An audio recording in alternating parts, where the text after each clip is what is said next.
Good morning. Good morning. All right.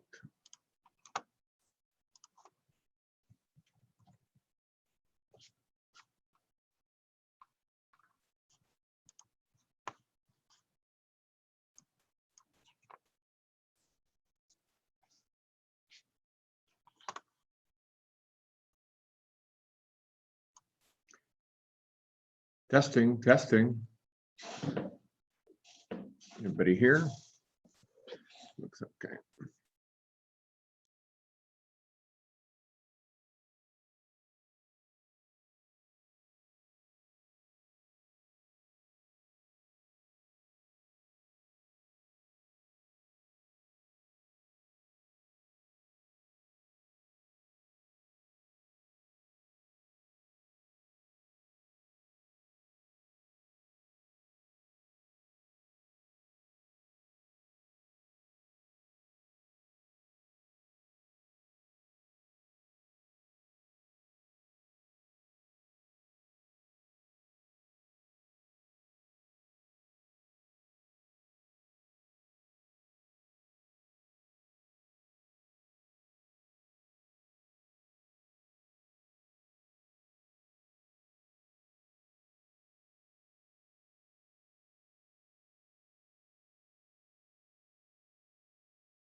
Good morning, Lonnie. Good morning. Did you get the email or did you just check the announcements? I checked the announcements. Okay, because I'm not sure why it's not going out. Something's glitchy. All right. Well, how you doing? Oh, pretty good.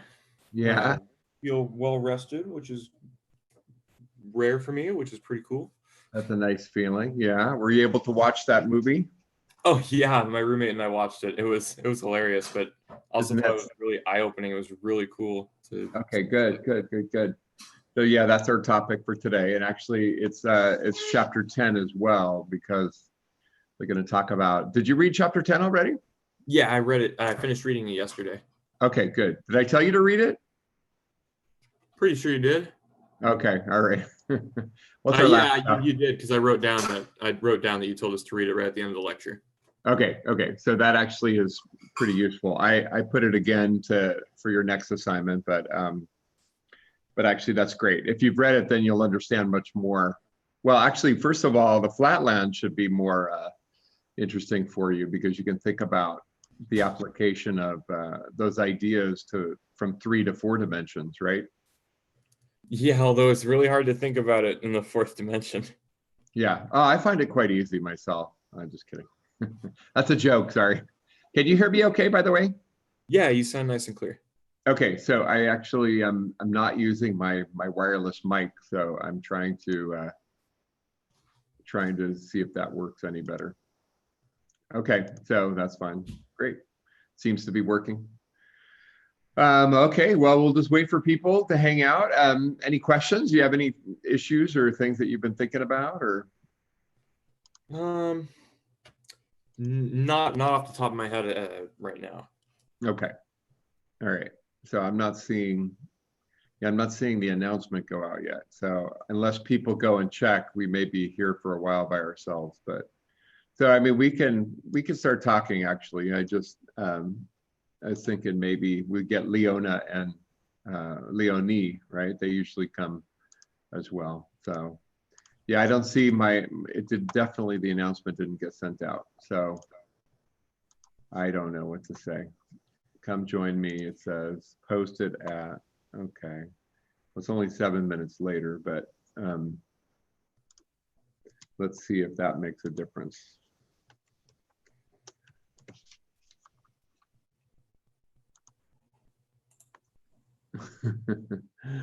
That's not working. Okay.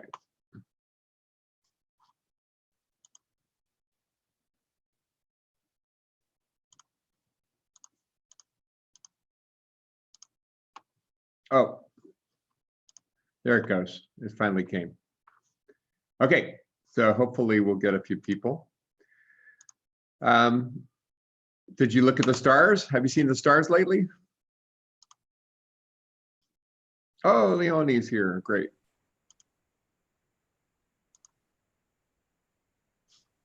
Good morning.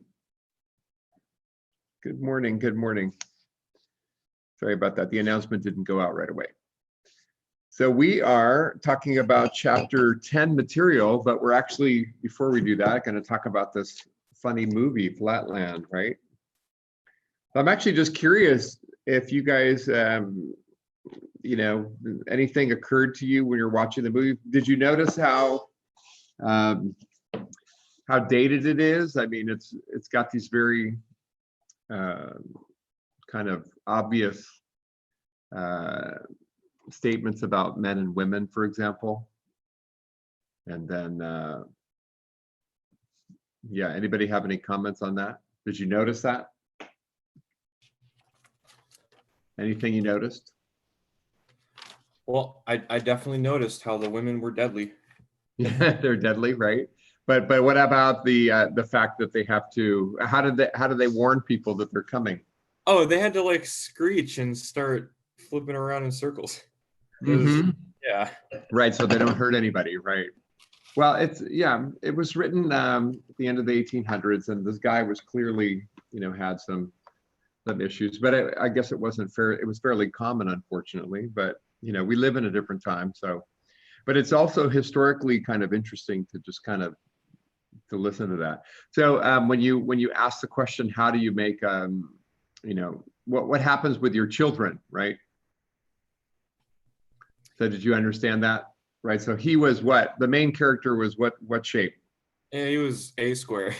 A square, right? Right. A square. That was his name, and actually it is also his identity, right? So he was a square, and his wife was a what? Well, apparently they're very small rectangular prisms, but she was like a line segment. Right. Well, I wouldn't say prism because they're two-dimensional, right? So, but she's like a line Right, segment, just a very right? thin rectangle. And so what do you get when you put those together, right? Your offspring are supposed to be, Oh, it just went one extra side, yeah, five-sided. I messed up a little bit, but anyways, okay. Yeah, Pentagon, but that's not regular. So that's irregular. Oops. Okay, irregular. So you'd want to send him to the hospital, right? So how do you make a regular pentagon? Okay, I probably can something more like that. I don't know, something like that. Ah, that still looks kind of like that one. But anyways, it's harder than it looks to make a regular shape. Okay, well, so the only, hi, good morning. Are you there? Morning. Good morning. Okay, any feedback on the movie? Did you like it? Did you find it disturbing? Did you what do you think? It's kind of disturbing, honestly. It was Because disturbing. Okay. yeah, the What beginning was disturbing? especially. Yeah, it's just the sound with the whole movement of the Flatlanders. It's just yeah, but I got used to it, so it's fine. Yeah, okay. So were there any revelations that you had watching the movie? Any insights? Well, I think it's really interesting how they get to know the third dimension and also have like hypothesize about the fourth dimension. So I think that's pretty well done. Yeah, no, I mean that's the whole point of this, right? Exercise is you put yourself in this role of a flatlander and imagine what reality would be like. And then what happens if you confront a being that has the ability to move in another dimension beyond yours, right? Mhm. They would be like a god, magical. You know, they would appear and disappear. They just, you know, they could talk to you and not be visible and then suddenly appear out of nowhere. So did you guys get the idea that, so this is the natural evolution of the flatlanders, right? Every time they reproduce, they have offspring that are higher order polygons. And what was the kind of holy shape, right? The most Perfect circle. Yeah, the circle, right? A perfect circle is somehow, you know, the most, you know, extreme, the perfect circle. Well, actually, it's not possible, right? It's not possible with flatlanders. What is a circle in flatland? Approximately, it's approximate circle, right? 360 sides. Right. Well, so it's, yeah, exactly, right. So 360 sides, for example, would be an approximation. So who were the people that had lots of sides in the movie? The holy people. Like the government. Yeah, the government. Well, I'm thinking the priests, right? They're kind of priests. Oh yeah. Right. So they were kind of like the closest. But anyways, so it's a weird little story. It's kind of like it also has some intrigue, and you know, it's supposed to be entertaining as well. But I mean, for us, the reason you watched it was not for any of the social commentary, although that was interesting for me. The real reason was the jumping out of 3 dimensions, right? What is it going to be looking like? What is it? So in the story, you know, he actually has a dream where he leaves 2D land, right, flat land, and where does he go in his dream? Spaceland? He goes to line land, right? So he ends up being, you know, embedded within line land. And so what's line land? Well, line land is this place where everybody lives on a line, right? So today's you know, topic is try to understand, you know, what does all of this mean? What's the geometry behind it? What are the shapes? And actually, one of the questions I want to ask you, you may already know the answer, but what is a tesseract? Have you heard of this before? A fourth dimensional square. A 4-dimensional square, a 4D version of a cube, right? So you take a cube and turn it into 4-dimensional cube, which is trivial, right? And you have a tesseract. I'm just kidding, right? Obviously, I can't do this either. In fact, one of the craziest things is how difficult it is to try to draw anything in higher dimensions, right? So anyways, why don't I just jump into the lecture then and start you guys off. Well, let's talk about dimensions, right? Dimensions. This is kind of an important part of the last part of our course. And so Leonie, did you read chapter 10 as well? I'm not sure if I should talk about chapter 10. No, I did. You did. Okay, good, great. So when we start with dimensions, what is the smallest number of dimensions that you can have? The smallest number of dimensions. Anybody? What's the smallest number? 1D. Dimensions. Pardon? I didn't hear that. One at a time. 1D. Leonie, what did you say? 1 dimension. 1 dimension is not the smallest. No. Well, then So 0 is what's the the dimension. so 0? That's right. 0D. 0. That's the number 0. You need to know 0-dimensional. What is 0 dimension? It doesn't have a length. It doesn't have a width. It doesn't have a height. What does 0 dimension mean? Sounds pretty empty. A single point. A single point is called a 0-dimensional object.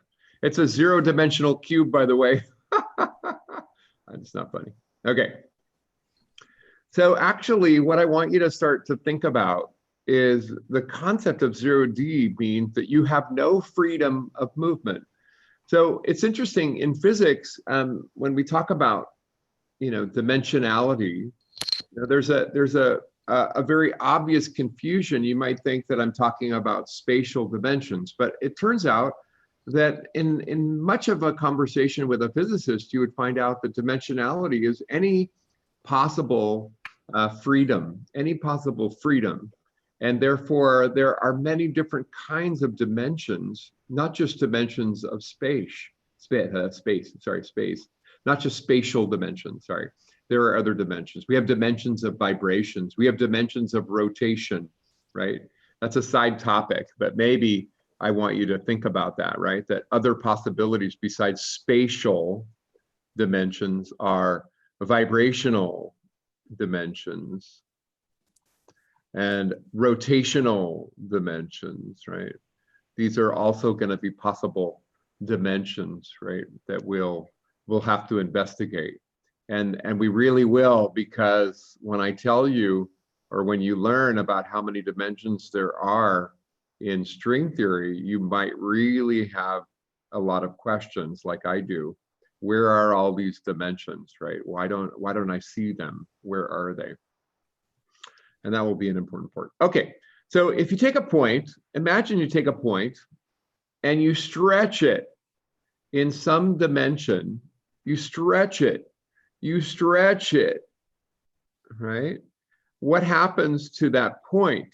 Well, in the process of stretching it, I make a new version of itself. I kind of copy itself. And now it has a side that it never had before. And so a 1D cube, this is a 1-dimensional cube. This is a 1D cube, right? It's not much of a cube, is it? So we have to come up with these points, and now we have a line segment here, right? Let's make a name for, well, actually, this side right here is a one-dimensional object, right? It's a 1D object. It has an extent, it has a length. It has a length. Something that has a length is one-dimensional. But you'll notice that on each end of it are these points. What's another name for a point? Well, actually, I'd like you to use this name now. Another name for these points that I've been talking about is a vertex. Okay, we'll call it a vertex. Okay, so I have a vertex. Now, I could call these something. I could call them edges. Maybe let's try to call them edges. Let's call it an edge. An edge. Although I'm gonna end up probably talking about another name. But anyways, for now, let's call them an edge. Okay, so the way that you create a one-dimensional cube is you take a 0D cube and every part of it, and you translate it through your new dimension, right? This new dimension. So when I construct, so what we're doing is actually we're constructing a hypercube. We're about to construct a hypercube. Well, we're going to get there. We have to get to the cube first. But before we get to that, we started with a 0D cube. We got a 1D cube. How do you make a 2D cube? Well, you would take the 1D cube, right? There's my 1D cube. And this time I'm going to stretch it in another dimension, but now I need to be a little more specific. I'm going to stretch it in a direction that is perpendicular to the other direction. And therefore I only really have on this piece of paper one direction I can go, which is going to be vertically, right? I'm going to move vertically up. And I'm going to make some new points. And that means I'm going to take this and translate it up. So I take my 1D cube and I extend it in this new dimension, right? So when I do that, what happens, right? Well, now I have vertices at the 4 corners. And what is another name for a 2-dimensional cube? It's a square. There you go. It's a square. I know it doesn't look very square. I think I could have made it a little bit longer. But what do you notice about the edges? How many edges are there now? Also 4. There's 4 edges, right? How do you make an edge, right? Well, see, the original one-dimensional cube is actually copied, and there's a new version of that. And then I have these new edges that are created. The edges are created when you extend a 0-dimensional cube through another dimension. Okay, so how many people have practiced 3D drawing before, right? 3D drawing. So I guess I could call this a face, although I think I'm going to end up using a different language. I don't know. I think I'm going to have to call it something different. But anyways, I'll call it a face for now. This is a face. I have my first face. I have 4 edges. I have 4 vertices, right, for that. How do you make a 3-dimensional cube? Well, I have to take my original 2-dimensional cube, which is, again, a square. And now what? Well, now I have to extend it in a 3rd dimension, which is perpendicular to the other 2. Well, that means I have to come out of the paper, but I'm going to try to draw it. So you guys have done this before, probably. I'm going to draw a new dimension going in this direction, right? This is my new dimension. And it's perpendicular to the paper, but I'm going to draw it as if it's going into the paper.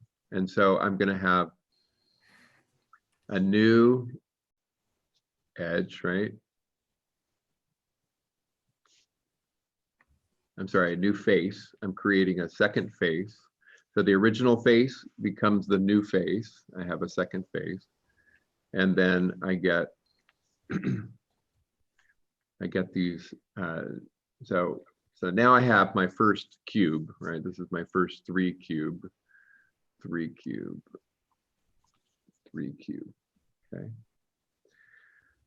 So actually, how many faces does it have? How many faces? 6. Like a It has die. 6 faces, right? Just like a die, it has 6 faces, right? How many edges does it have? More, right? 12. 4, yeah, 12. 4, 4, 4, 4, 4, 4. Okay, 12. How many vertices does it have? 8. 8, okay. And so for the last figure, I'm going to go ahead and try it again. I'm going to take my 3-dimensional cube, trying to get to 4D. Okay, I take my cube.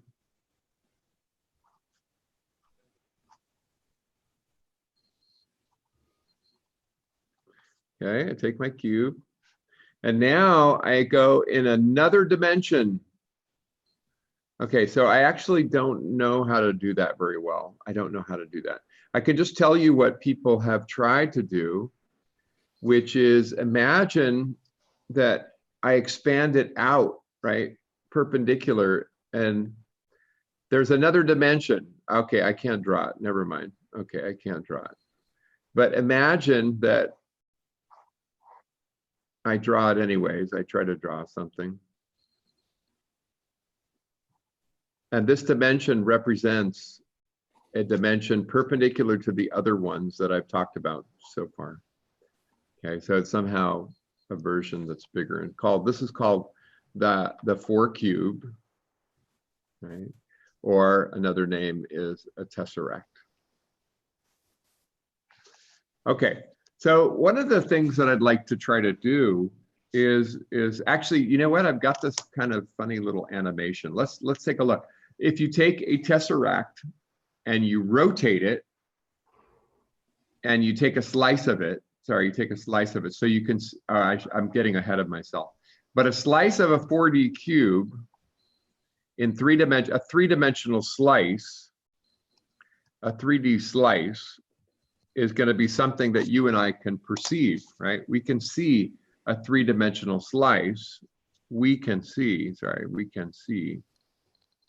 a 3D slice of it, right? So you take a three-dimensional slice of this and you will see something interesting, right? So let me see if I can get that up.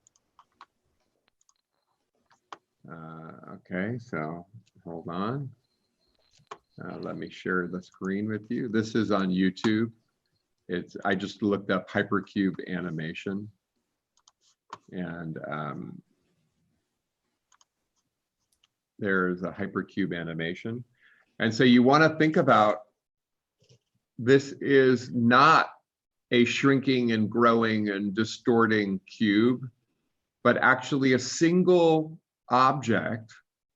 But what we're seeing is a slice of it that we can perceive in the third dimension, right? We can't see all of it. We can only see a part of it, right? And you can see it changing shape because that's what it would look like it would do it, right? It would be as it rotated through our dimension, we would see a different part of it than we saw a moment before. So the analogy, right, was what was the name of the visitor from the three dimension? What was the name of the visitor? A sphere. A from the third dimension, right? A sphere. And what does it look like, you know, when he's not present, right? In flatland, right? Flatland is this two-dimensional world. And where's the sphere? Well, at first, he's above the sphere or below the plane, right? But how does he appear? The perfect circle. A perfect circle. Why a perfect circle, right? And the idea is that if a sphere is penetrating the surface, right, then what will happen is we will see a circle, right, which is a cross section.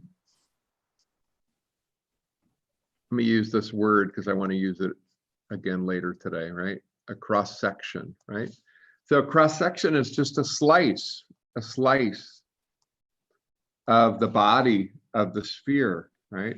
And so our two-dimensional square can see this slice, and it appeared out of nowhere and then gets bigger, right? As you go further down, right? As the body goes up through the plane and then fades away, right? It's just gone, right? He appears and disappears. That's kind of magical, right? Wouldn't it be cool to be able to appear and disappear just out of nowhere, you know, like, hey, you could play some good tricks on your friends, right? But anyways, at any moment, what the square sees is just a piece of the body of the entire sphere. Is it possible for a two-dimensional creature to see a three-dimensional creature? Really not. Not really, right? Not like that. Not from their perspective, right? how would they be able to see the entire three-dimensional space? They would need to leave their two-dimensional world. They would need to travel into a new regime, right? This three-dimensional regime. So this is kind of a bizarre thing to imagine. Actually, you guys already took the quiz, right? You took the quiz? Yeah. Yeah. Were there any questions on the quiz, or did you understand all the things that I was trying to make points on? Some of them were silly, and I don't know. I took the quiz myself. I was like, oh my gosh, I need to rewrite some of these questions, but but they're okay. They're okay. Back to the line land, right? How do the line creatures look, right? Well, they have some length to them, right? And how do you tell the difference between the front and the back? Their Oh, voices. the different pitches of their voice. Yeah, so well, that, and then actually there was different voices, I think, right? Weren't there different voices? Yeah, they had a high voice and like a bass voice. Right, so they have different voices. So you have, you have a front end, but yeah, they could also, he could hear the distance by how loud the sound was, right? That would be one way to gauge it. Actually, I forgot to talk about something kind of fun in 2D before I talk about this. I know I jumped, but let me go back to how does the square, he's teaching his son a special skill, right? How do you know the shape of something? If you live in 2D, what do you see, right? How do you know that something is a regular hexagon, for example? How would you know? Oh, that's not regular. That's irregular. Uh-oh. Okay, hold on. Let me try again. To the hospital. Yeah, go to the hospital. That's not a, all right, let's just draw this anyway. What shape is this, right? It's supposed to be a regular, what's the name? Anybody remember? I wish Octagon. I did. Outside. Octagon, okay, or yeah, regular polygon. There's 8 sides. So how would you recognize that it was an octagon? What do they do? They look at shading. What do they do? I remember A Square was trying to teach his son how to perceive the shading as he looked at him from slightly different angles without going all the way around him. Okay, but actually there is a little trick there. Okay, so the shading, okay. But what's going to happen actually is they can feel one of these angles. Oh, all the little hairs on their side. Right, they can actually feel one of these angles. This has a name, you should write this down in your notes. This is called the external angle. Okay, this is one of these. And every time you go around the shape, you repeat the same angle. Maybe you guys have done this geometry before. Anybody done this before? Yeah. Do you remember how to generate what this is? Do you know what it is? I have not done it since middle school, so I don't remember exactly.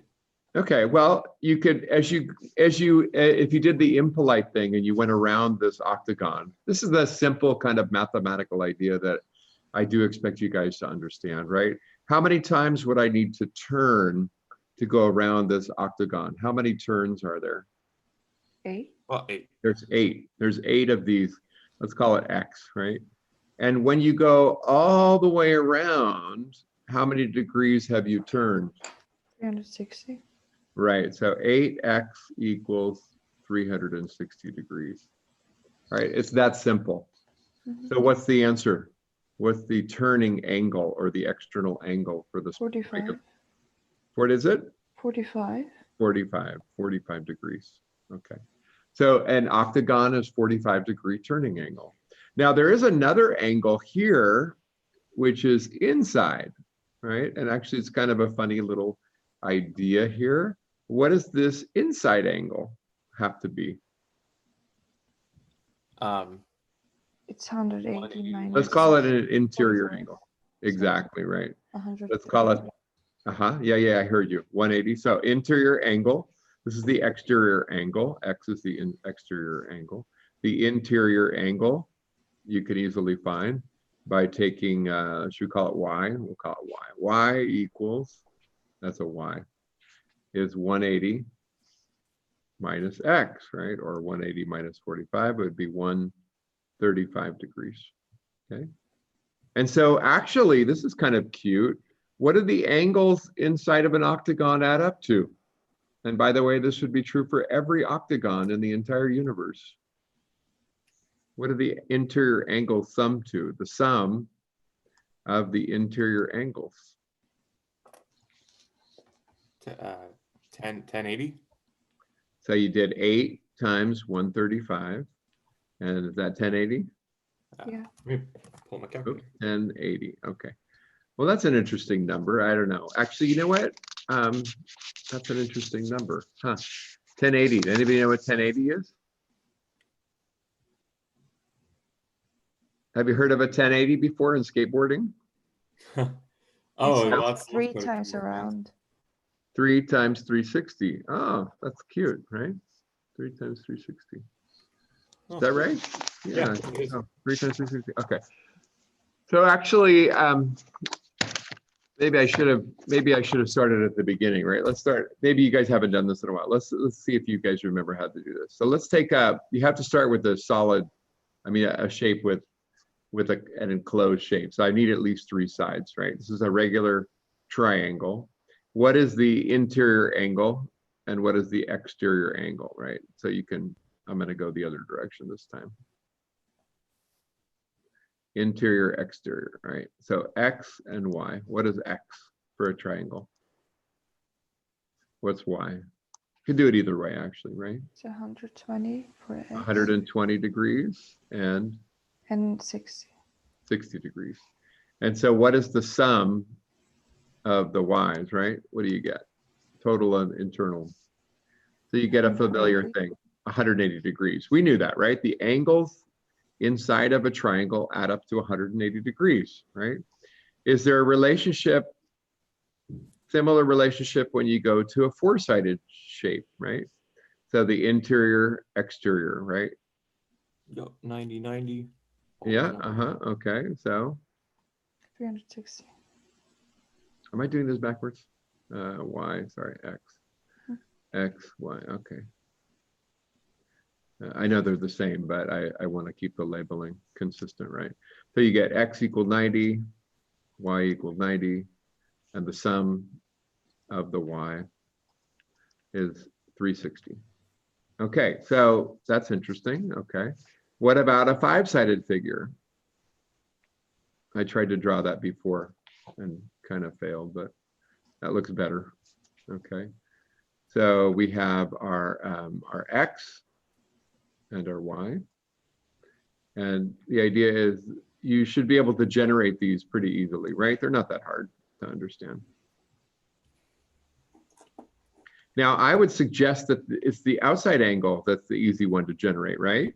Because every time, what do you have to do? What is the sum of the exterior angles always add up to? 360. Yeah, so the sum of the x's always gives you 360. That has to be true. Is the sum of the y the same thing? Well, no, it changes actually, right? So what do we have here? What's the equation? I could have done it up here too, right? So 3x equals 360. 4x equals 360, right? 5x equals 360. It's the same every time, right? It's just the number of sides that's changing. So what do you get? X equals 72. 72. Okay, 72 degrees. Okay. So what is y? 180 minus 72, gonna be 108. Okay. So what is the sum of the y? Sum of the internal angles of a pentagon? 540. 540, right? Now, do you notice a pattern? Anybody see the pattern? Maybe you've seen this before. It went 180, it went 360, it went 540. Do you see a pattern? You just add 180 with every You just add dimension. 180 each time. And so actually, if I have an n-sided figure, a regular n-sided polygon. Can I start to write down some simple formulas right here? What is x going to be equal to? What is x? What is it going to be?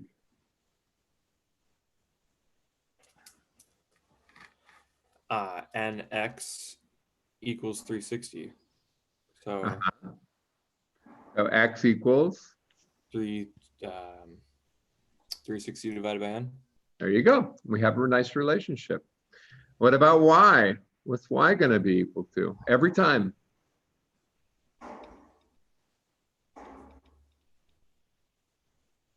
180 minus 360 over n. Okay, that's great. And what is the sum of the y? Okay, this one's a little trickier, but I want to point out to you something important. What was the number n when we got our first 180? What was the number for n? When we got our 180 up here, what was the number for n? 3. It was 3, right? And then what happens when you jump up by 1? When you go to 4, you get another 180, right? The first 180, you had to be at 3, but the next 180 is at 4, and the next 180, right, etc. So there's a pattern here, a nice pattern. Now I'm just gonna, I don't know if you guys can see it, but that number 3 was the first one. So I'm gonna take n sides minus 2, right? N minus 2. And I'm gonna multiply that by 180 degrees. There's probably another way to get it, but I'm gonna just go ahead and put it like that. Okay, so, and then you could rewrite it if you want, but it would be 180 times n times 180 minus 360. Okay, so I have a formula, and I guess I'm trying to warm you guys up for something that we're going to be doing, which is talking about the n cube. What is an n cube, right? An n cube is a cube of n dimensions. N dimensions. So let me start doing that now. I actually just try to, let's construct again an n cube. And again, what is an n cube? A cube of n dimensions. Cube of n dimensions. Okay, so I don't want to get too complicated, but I want to start thinking about higher dimensions, and we need to start doing this. If we want to go to string theory, we have to be willing to step out of what we are comfortable with, our third dimension. We need to be able to step out and imagine not just 4, but does anybody know how many dimensions string theory says is likely or probably right? I think it was 10 or 26. Okay, getting closer. Yeah, it's not 26. You're close though. Yeah, actually, I'm gonna want to tell you, it is a big number though. It's a big number, and it's kind of a scary big number in a way, because you're like, where are all these dimensions? Where did they go? So I want to make a little chart with you, and we'll start off with n, the number of dimension, right? What dimension are we at? And it's going to be a big chart, but we're not going to try to fill everything in. Yeah, anyways, I'm just going to get you started. This is not going to be a comprehensive look at it. By the way, the Wikipedia article is quite good, and you can probably find better information, but this is going to be enough for us to work. So the idea is, first of all, I'm going to need to start with 0. And what is a 0-dimensional cube? What is that? We said before what it is. What is it? A 0-dimensional cube. This is our dimension. It's a point, right? So n is the dimension. So 0-dimensional point, we have 1 point. One what? Well, 1 point. What is a point? It's actually a zero cube. That's what it's called, a zero cube. But in fact, we'll call it a vertex.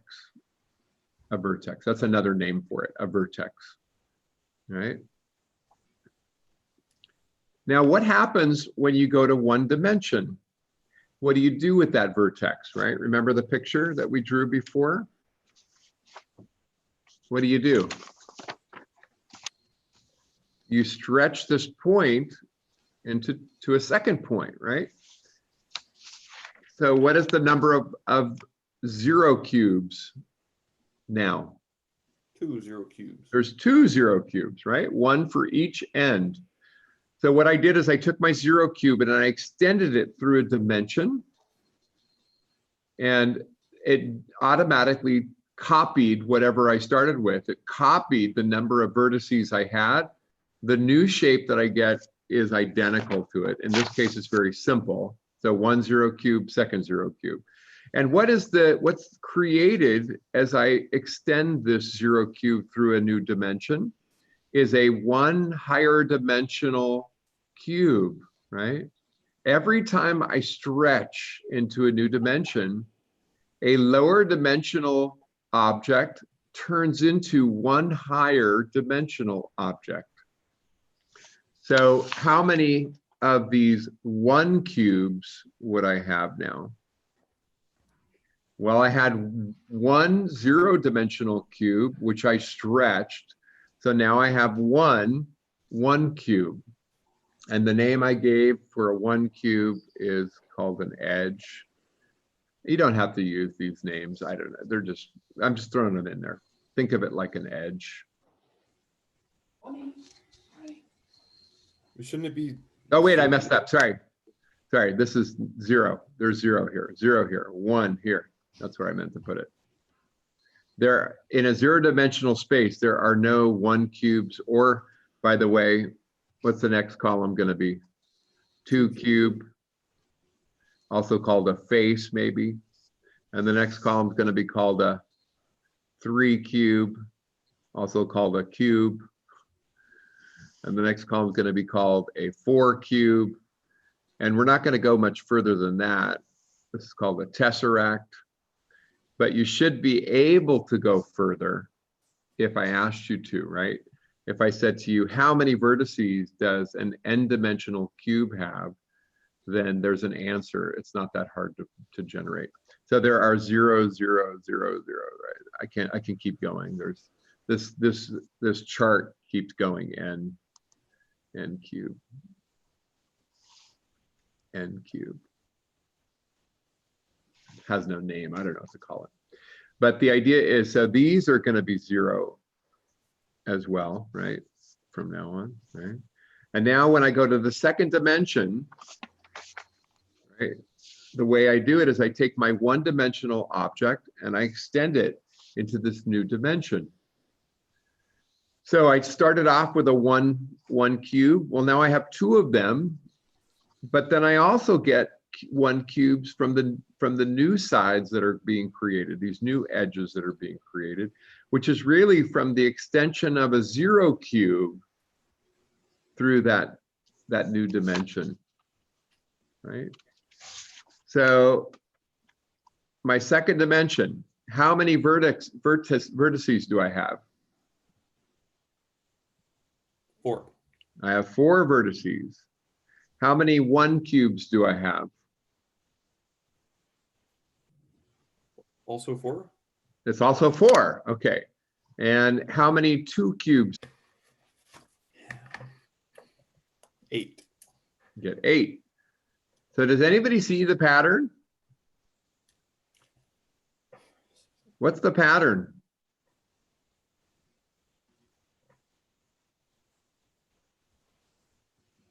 Anybody? Vertex is doubling. The vertex doubles. Every time you jump to the next higher dimension, you copy what you had before, which basically doubles the number of vertices. That's simple, right? That's simple.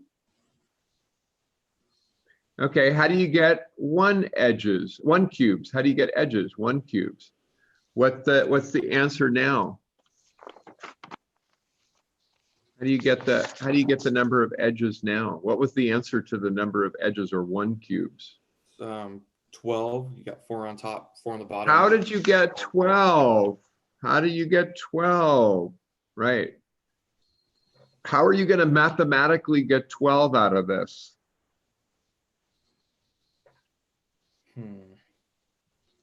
What happens every time you jump one dimension, right? When you jump from this dimension to this dimension, the shape that you have is recreated. The shape that you started with is recreated, extended in this next dimension. So whatever you have is getting copied, right? So what happened to the number of 1 cubes, right? Well, we automatically doubled it. We doubled it, right? Because we had it here and we had it here. But we also created new ones from the 0D cubes being extended. Are you guys following the math here? Yeah. So how did I get 12? It was 2 times 4 plus 4. You follow that? Okay, all right. How do you get the number of faces? What's the number of faces? We know the number? Oh, yeah, it's 6, like a die. How did you get it? So we extended out to the back, which doubled it. But then that created a whole nother 4 around where the edges were created. Right. So what was a 1D cube, once you stretch it, becomes a 2 cube, right? That 1 cube stretched becomes a 2 cube, but we had one when we started and we copied it, we made a new one. You doubled this number and added this number to it, okay? And how many 3 cubes do we have in the 3rd dimension? 1. We just have 1, and we have none of the higher dimensions. Okay, are you ready? Because now we're going to jump to 4, right? This is what a tesseract is, right? I don't know how to draw it, but I know mathematically what it is. I get that, right? Are you with me? Okay, so how many vertices does it have to have? Is it 16? It's got to have 16. You take the every point on the cube, and you stretch it, you copy it into the new dimension, which is perpendicular to all of the other dimensions. Okay.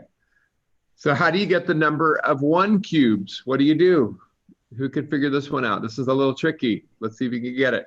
What's the right answer? 32. How'd you figure that out, Lonnie? Tell us what you did. So I took the 12 edges from the 3 cube, I doubled that, and then I copied it, right? And then I added the vertices. You added the vertices, which are extended in the new dimensions. They become 1 cubes, right? Does everybody get 32, right? And you can see how you did that. You doubled this number plus this number. Great, good, good, good. So what is the number of 2 cubes? What we called faces? 24. 24. Are you following the math here? Is this pretty easy? You guys follow it, right? So every one of these 2 cube faces gets doubled, right? Made a new copy. Made a new copy, right? So there's 12, plus every one of the 1 cubes gets extended and becomes a 2 cube, 24, okay? How many 3 cubes do we have? 8. We have 8 3-dimensional cubes. Oh, that's crazy, right? How do we have 8? This is a weird idea. But each one of the 3D cubes, right? We have the one that we started with, and we have the new one in the hyper dimension that we've gone. And then each one of the faces, the 2-dimensional faces that we had on the original cube, gets projected into that new dimension to create a 3-dimensional cube. There's 8 cubes that are found within a hypercube. And how many hypercubes do we have? Or sorry, n cubed, four cubes, tesseracts. It's the one. We have one. Okay, are you guys following this? This is supposed to be, you know, I can't really show you anymore, but mathematically, it's a pretty simple progression, right? So let's just do a couple more. Let's just make sure you lock it. So fifth dimensional cube, take a tesseract and extend it into a new dimension, perpendicular to all of the other dimensions. What happens to the number of vertices? Doubles to 32. 32, right? How about the number of one cubes, edges? 80. So you double 32, add 16, you get 80, right? How about the number of faces, or two cubes? Also 80. Also 80, that's cute, interesting. And the number of three-dimensional cubes, three cubes? 40. 40, yeah. And the number of four cubes? 10. 10. And the number of five cubes? 1. 1. Okay, nothing higher than that. And we'll just do one more. I think you guys got the idea now, right? You can see you could keep going. You know, you can go as high as you want. What's the number of vertices in a 6 cube? 64. 64. Okay. And the number of 1 cube's edges? It's a lot, right? 224. Okay, I didn't get that. Yeah, 224. No, I didn't. No, I don't get that number. Sorry. me see. 192. Yeah. So double 80. Oh, my bad. That's okay. No problem, man. 192. Okay, 192. And then the 2 cubes.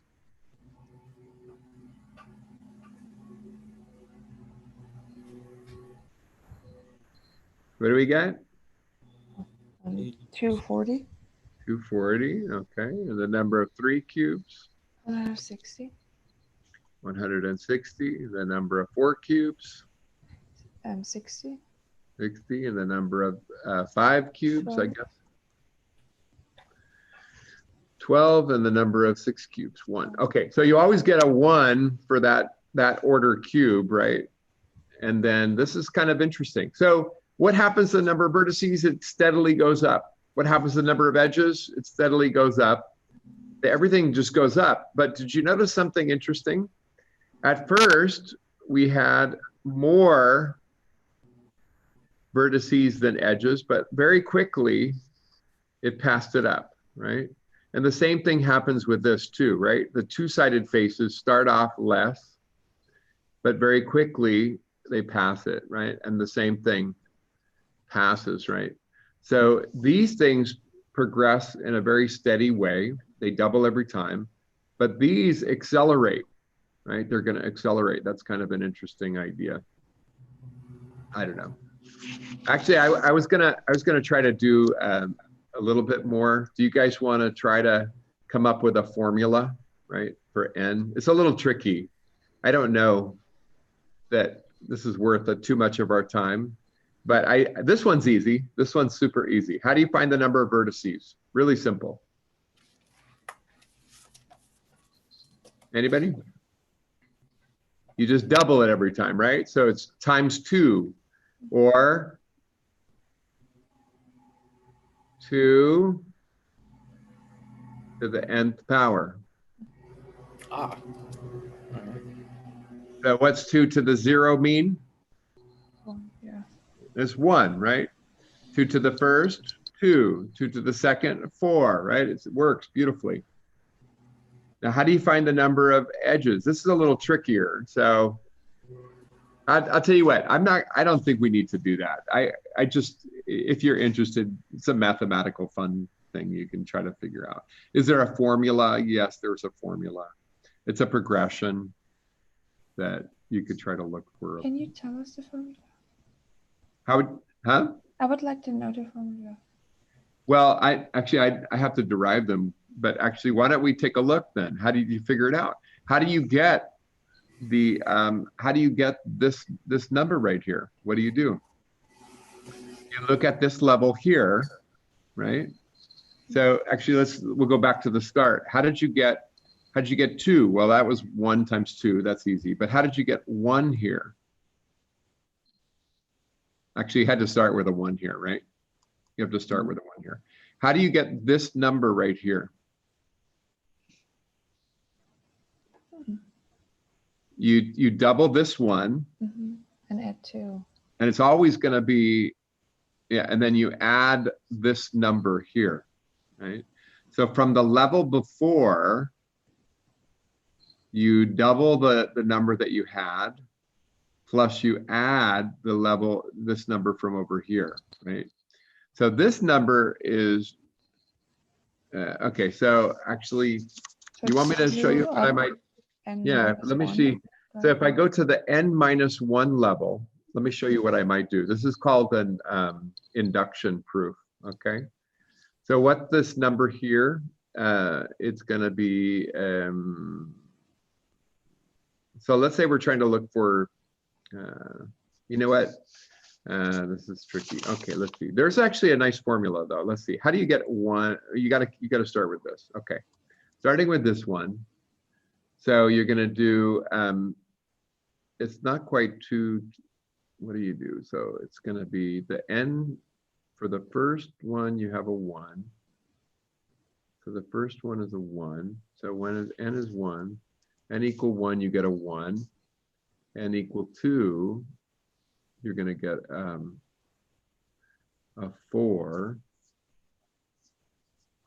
But what you're doing is you're doubling this number plus adding this number here, right? So it's 2. So this number has to start 2 plus 2 to the n-1. 2 to the n-1.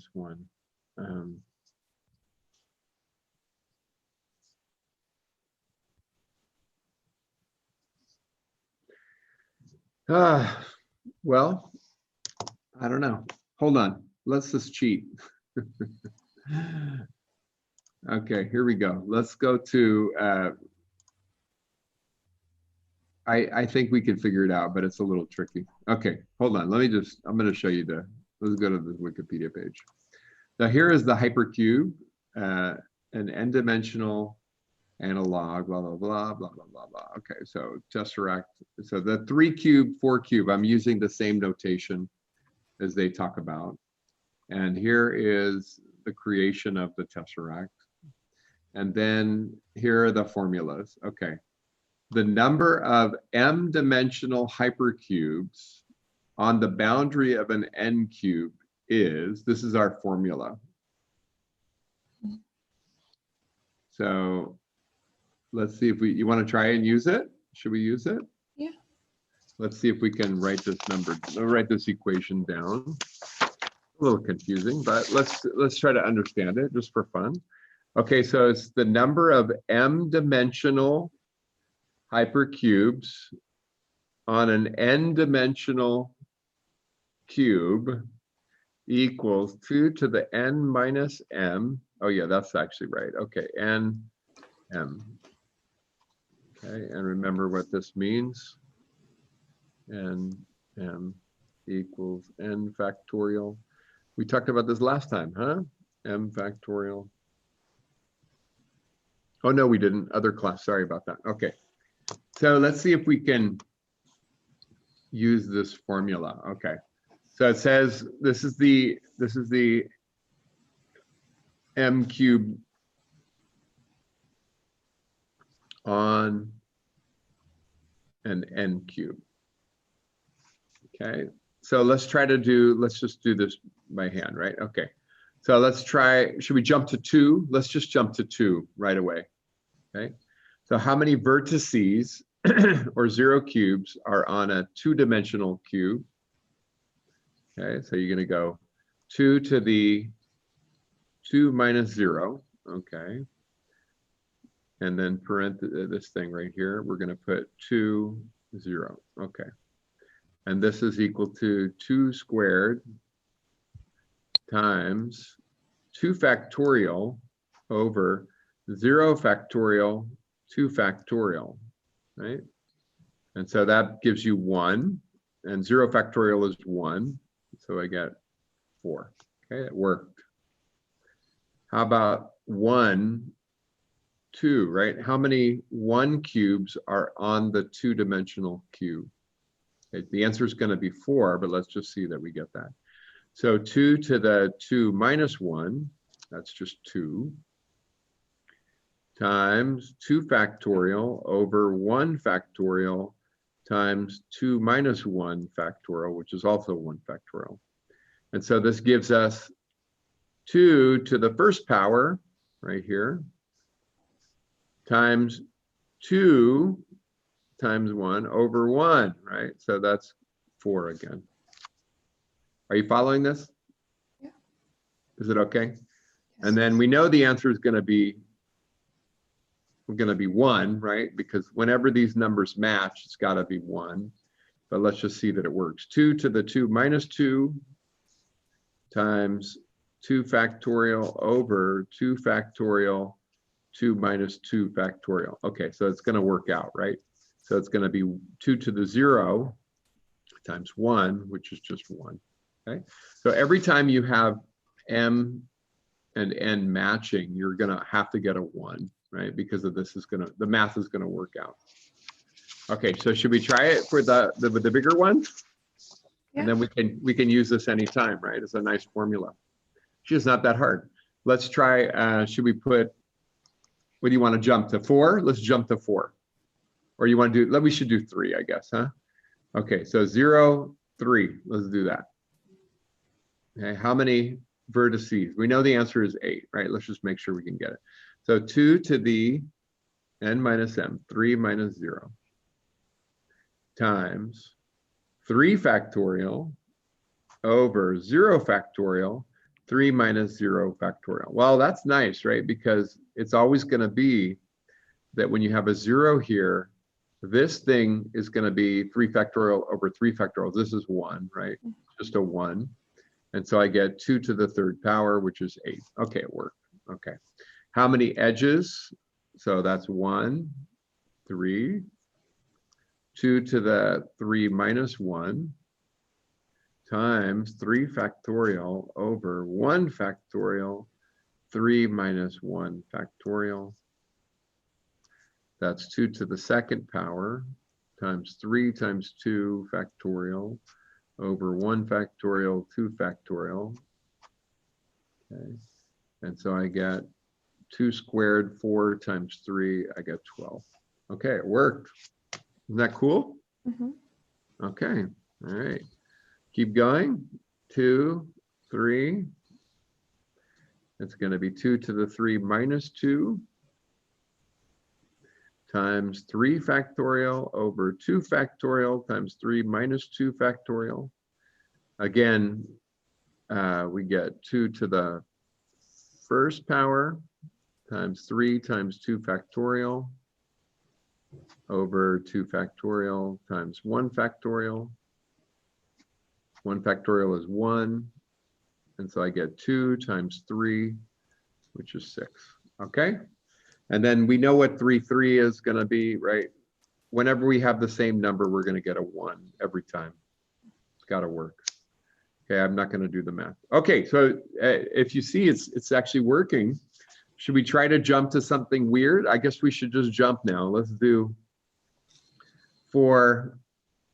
like 4, 3. We just jump right there. How many cubes are embedded within or on the sides of or part of a 4-dimensional tesseract? We know the answer, but let's just see that we get the right answer. So we got 2 to the 4 minus 3 times 4 factorial over 3 factorial 4 minus 3 factorial. Isn't it 2 Yeah, to wrote the it 3 minus 4? One more time. Isn't it 2 to the Oh, I 3 have it minus backwards. 4? I'm sorry. Just right. 3 Oh. comma 4. Sorry about that. I wrote it backwards. Yeah, that's what I meant. The 3 and a 4. Yeah, sorry about that. Okay, so it's 2 times 4 times 3 factorial over 3 factorial, 1 factorial, 3 factorials cancel, and you get 8. Okay, it works. Okay, so hopefully, yeah, that's pretty cool. And we could have eventually figured it out, I guess. That's fine. Okay, so actually, this is the part where we want to stop and Brandon, have you read chapter 10 as well? Yeah, I read chapter 10. Good. Okay. So one of the crazy ideas that we want to think about is we already understand 4D, right? We already know 4D. We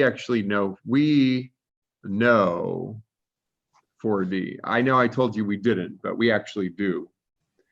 And what do I mean by this? Anybody know what 4D means? Time. That's right. We have 3 spatial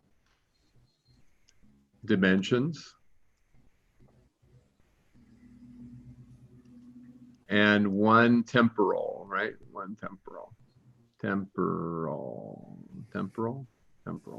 I don't know, dimension, I don't know. 1 time dimension. Temporal, right? Temporal, I think. Temporal, I don't know. You didn't come to me for English class. Sorry about that. Okay, temporary. Yeah, so temporal. One space, 3 space and 1 time. Okay, great. And actually, I don't know. Did I ever talk to you guys about how Einstein wrote this? I think I did. I think I showed you guys this. He said this is a 4 vector. It's called a 4 vector. A 4 vector. A vector is a quantity that gives you a direction and magnitude. And a 4 vector includes time as well. And so he would put the location, the X location, the Y location, the Z location, and the time. But he actually was very particular about this because he wanted the units to match. And so instead of using time, Einstein used CT. Okay, you write that down, please, because I'll ask you a question later. Why did he use C times T? Well, C is the speed of light, right? And so what are the units of C? And the answer is they're meters per second. And what are the units of time? Well, we usually use seconds, right? So what is the units of C times T? And you get meters per second times seconds. What do you get? You get meters, right? The same thing as the units of X, the units of Y, and the units of Z, right? They're also meters. So they're consistent with each other. And so you can actually, they mix together very well, right? So when you talk about a distance in meters, right, you can use the X, Y, Z, and CT. So we actually know 4D. Time is a dimension. And so I want to ask this question, right? But actually, before I ask that question, let's go back to flatland, right? Flatland. One of the cute ideas that's in chapter 10 is imagine you have a creature, right? Or imagine you have the flatland people, right? And they have these houses, right? They have a house, right? And you know, you're in flatland. You have to go and open the door, right? And go inside the house, right? Can you see the people inside the house before you open the door? No. No, you got to open the door, go inside, feel the people, and figure out what they are. You know, watch out for the women because they're kind of sharp. But anyways, it's a bad joke. I'm sorry. Anyways, what would happen if you were not stuck in the 2-dimensional world anymore? What if you had freedom to leave the 2-dimensional world? What if you could travel into 3D suddenly, right? What would happen as a result of that? If you traveled up into the 3rd dimension, you could look back and see the 2-dimensional plane underneath you. would you be able to look inside of the house? Yeah, you can see everything. Yeah. If you travel in 3D, you can see the entire 2D world, right? As far as you can see, right? I mean, I guess there's a limit to your vision. You can see the entire 2D world. Not really, but you know, up to your limit. There's no boundaries on what you can see. You can see inside and outside, right? There's no limits. If you're in the 2-dimensional world, you can really only see the outside of the body. But if you travel into 3D, you can now see inside of that body. In fact, you can see inside of the creatures, right? The little Flatlander people. You can see inside their bodies. You can see inside their internal organs and so forth, right? So by analogy, what should happen if you are in a 3-dimensional space, right? We have a 3-dimensional space. And actually, we're going to do this next class, as a matter of fact. We're going to take a trip into the fourth spatial dimension. Wouldn't that be awesome? What if you could do that? It'd be so wild, right? So we live in a 3-dimensional world, right? So here we are. We're people, right? We're people. We have arms and legs, right? Funny looking. I don't know how many fingers I have. Okay. I don't even matter. It doesn't matter. But it actually, Hawking talks about, you know, you have internal organs and so forth, right? And what would happen if you could step out into a new dimension, into a 4-dimensional space, right? Spatial dimensions, 4 spatial dimensions, right? What would happen? By analogy, right? What can they see? A 4-dimensional person, a 4 spatial dimensional person, what can they see inside of my 3D world? By analogy. Every like plane of 3D within their 4th They dimension. can see every 3D thing, right? They can see inside and out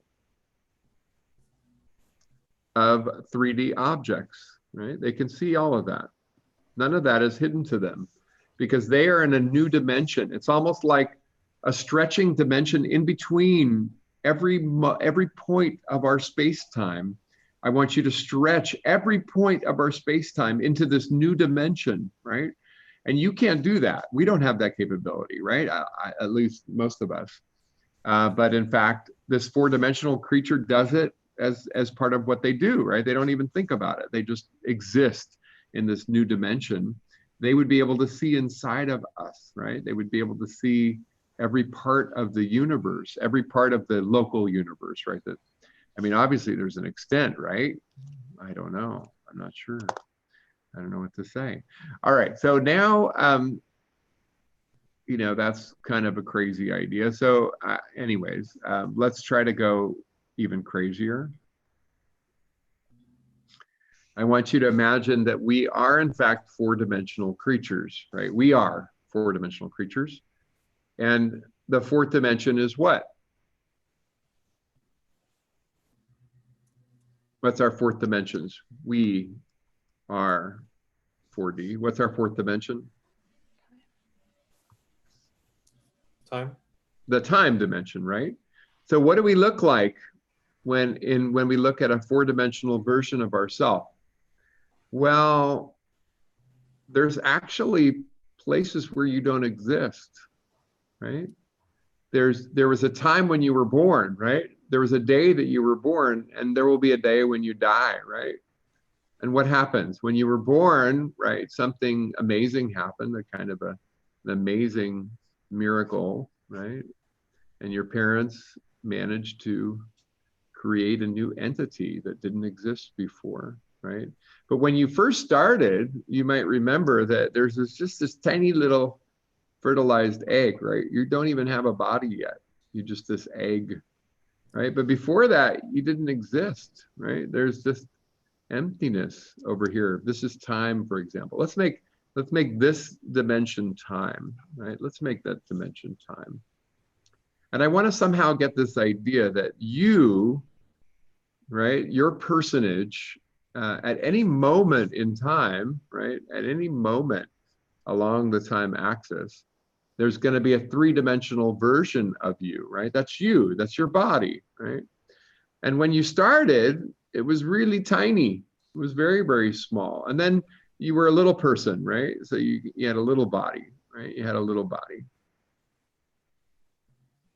And then you grew up, right? And you have a bigger body, right? You're a bigger person, right? You're grown up, right?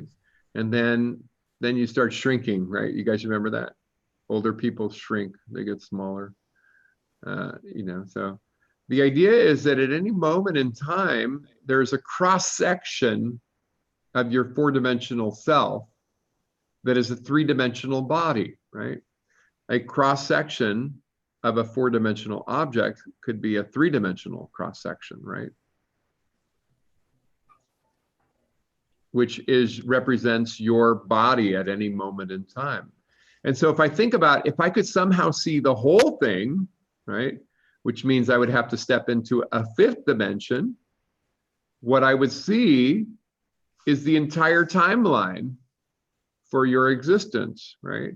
And it would be kind of like the snake, I guess, right? Like a snake body, right? It's getting bigger in cross section and then shrinking again. And then unfortunately, at some point in the future, you stop existing, right?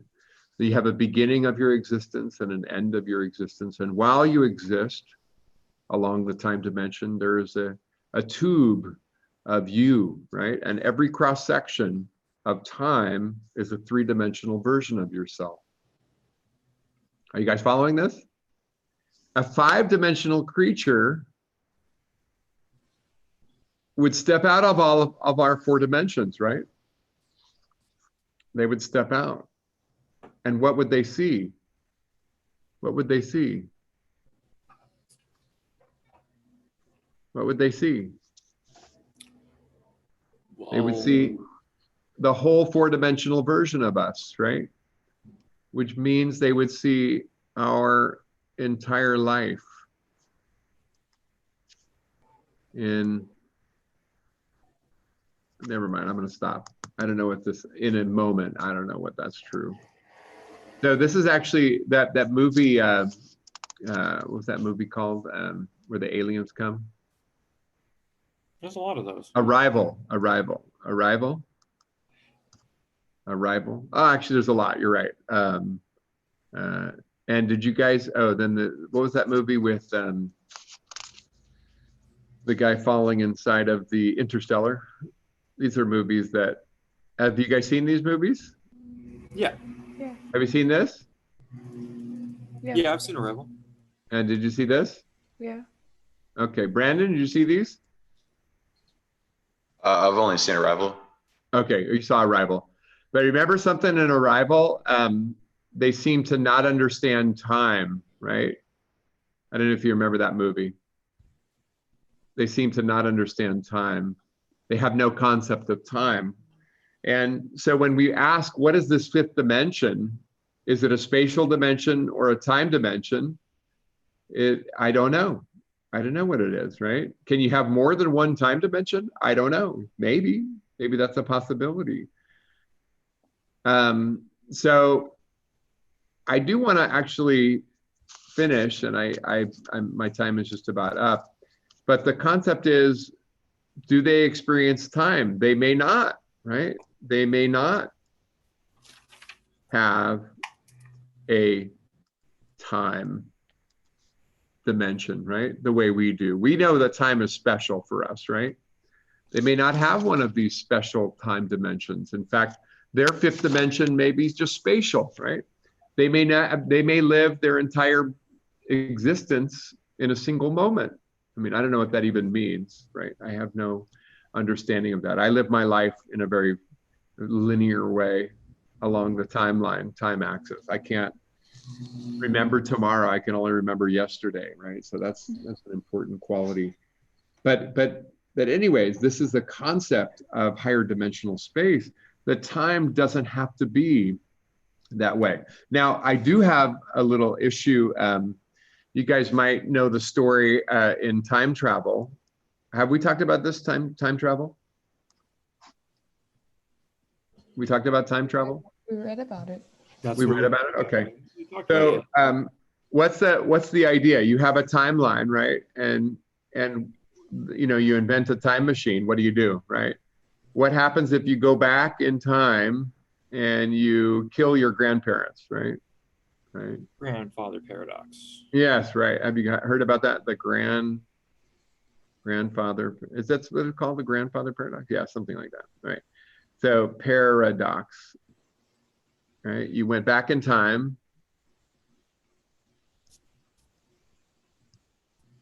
and killed your grandparents or whatever, or stopped your Dad from being born. yeah, whatever. Yeah. I lost my pen. I actually ran out of a pen. That's funny. That's so funny. Okay, I need another pen. And then we'll finish with this. So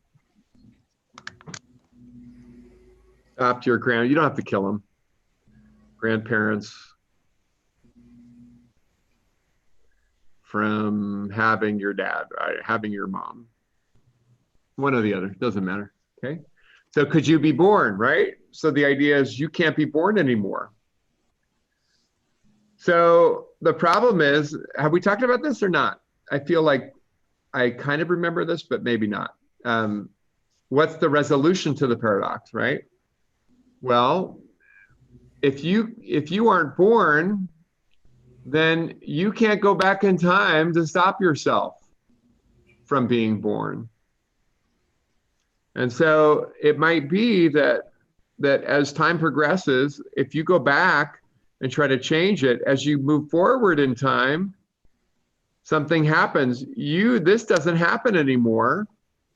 And therefore, this didn't happen, which means you were born. And therefore, everything goes back to normal again, right? So these kind of loops in time may be that whatever you do to change the past gets undone by time itself, right? So actually Hawking describes something where he says something about this. You guys remember this? It's called the, what's it called? The time, I forgot what it's called. The time preservation? No, the time, what's it called? Hawking chronology protection. That's right. Chronological protection, right? Chronological protection mechanism, right? Whatever. And so the universe doesn't want to change the past, right? So it's going to go ahead and undo whatever you did to make it go back to the version that you and I know, okay? But there is another idea, and when you think about the time axis as being linear, you know, we have a problem, right? You have to go back to a point on this line. But imagine that it's not, right? Imagine that it's just flexible, right? And then what you do when you go into the past is you create a new version of reality, actually, that progresses forward, right? And that there is never, you're not really going back to a moment of your past, you're going and creating a new past in a new timeline that continues forward. And so it's not that you have altered the past, you have created a new version of the universe, right, in the process. And so you can, in fact, go back to the original because you've made a new version of it, right? It just doesn't exist anymore. I'm sorry, you're not in it anymore. You're in a new version of the old version just kept going, right? And you are in another version of the universe, a parallel version. And so this is another possibility as well, right? So that every change that you make, you know, you see it progressing forward, but you can't see the version that you left anymore. You've left it. Okay, so anyways. All right, so I guess I'm going to stop. If you guys have already read chapter 10, let me go ahead and tell you what I want you to do next, which is start watching some really cool videos. And I just ask you to watch the first one for Wednesday. And you've already read chapter 10, so that's not a problem. So then all you have to do, you don't have to take the quiz yet, but this is the Elegant Universe quiz. So you can actually go and watch these episodes. If you've never seen them, they're really awesome. I love them. They're quite a few years old now, but there's actually not much better. There's more stuff to talk about, but these are a great introduction to string theory. And actually, it's much more that's than is in your book, as a matter of fact, right? So the book doesn't have this much detail. This is going to give you a little bit more. But if you've read chapter 10, you will understand how this fits together, okay? So you can watch the first part by Wednesday, and then this quiz is due a week from Wednesday, okay? So you have a week and a few days, right, to watch all 3 of the episodes. Each episode's about 45 minutes or something, okay? All right, so any questions? You guys got that? And I will, same thing, I will go ahead and take whatever we did today, and I will write a little quiz based on our topics, and we'll call that your participation quiz. All right? So thank you guys very much for joining me, and we'll see you guys on Wednesday. All right, cool. Thank you very much, Professor. I did have one question about. Sure, go ahead, go ahead. Is that last, like the flexible timeline, is that one like the alternative histories hypothesis idea? Yes, that's what it would be. Yeah. It would be an alternative universe, right? Alternate universe. Well, just like a new timeline that you created then. Yeah, so you can't actually, you've left the original universe by creating this alternate version. When you change the timeline, you didn't alter your original version. You made a new version. But Cool. really, in a way, it's kind of like anything that can happen will happen. So this would be the many universe interpretation of quantum physics too, right? It would kind of like fit.